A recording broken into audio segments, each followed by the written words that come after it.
Est-ce que vous faites appel systématiquement, comme on nous le dit, pour boucher tous les trous des services qui peuvent se proposer après un arrêt maladie, un accident ou autre, à n'importe quelle heure du jour et de la nuit, si j'ose dire, à des remplaçants qui n'en peuvent mais et qui, de ce fait, se sentent, se disent, se déclarent en épuisement professionnel? C'est qu'on fera pas disparaître l'impératif de continuité, mais on peut essayer d'organiser le système de remplacement pour éviter ces risques, à mon avis inévitables sinon, hein, on s'adresse à ceux qui répondent, on s'adresse à ceux dont les coordonnées sont disponibles ou dont le téléphone répond. Et finalement, ça peut aussi, de manière un peu insidieuse, retomber sur les mêmes personnes. Voilà. Eh bien, dans mon établissement, par exemple, on a proposé au personnel que cela intéresse de s'inscrire sur une liste de volontaires. Et cette liste de volontaires est inscrite dans une application qui s'appelle Woog. Et cette application permet aux cadres qui ont besoin de gérer un remplacement prévu ou urgent, hein, mais plutôt prévu avec un petit peu de distance, envoie une proposition de mission de remplacement sur l'application que tous les professionnels qui se sont déclarés volontaires reçoivent.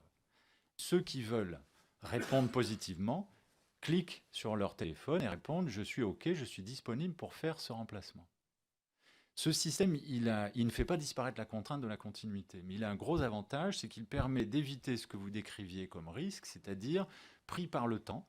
On a des malades dans les lits, voilà, on ne peut pas rester sans professionnel et on ne peut pas demander à une infirmière de faire 3 missions successives.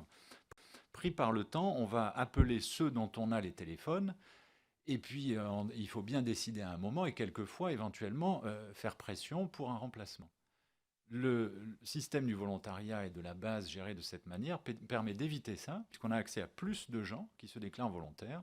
Autant je comprends aussi, au regard de ce que vous dites, la continuité du service, que vous avez des contraintes qui ne sont pas factuellement écrites, mais qui viennent se superposer. Et donc, dans ces cas-là, ça ne passe pas dans les instances. Là, vous êtes obligé de réagir.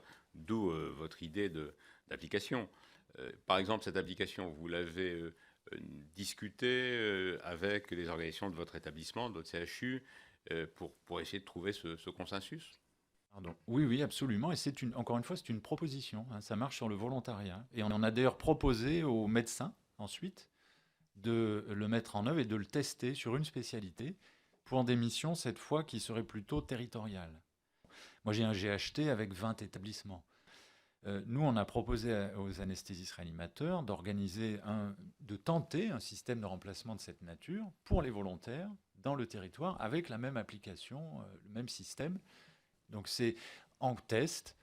Sur cette partie-là, je ne peux pas vous dire qu'il y a des résultats. Sur l'autre, l'écho est positif parce qu'on a encore une fois la possibilité de diffuser l'information.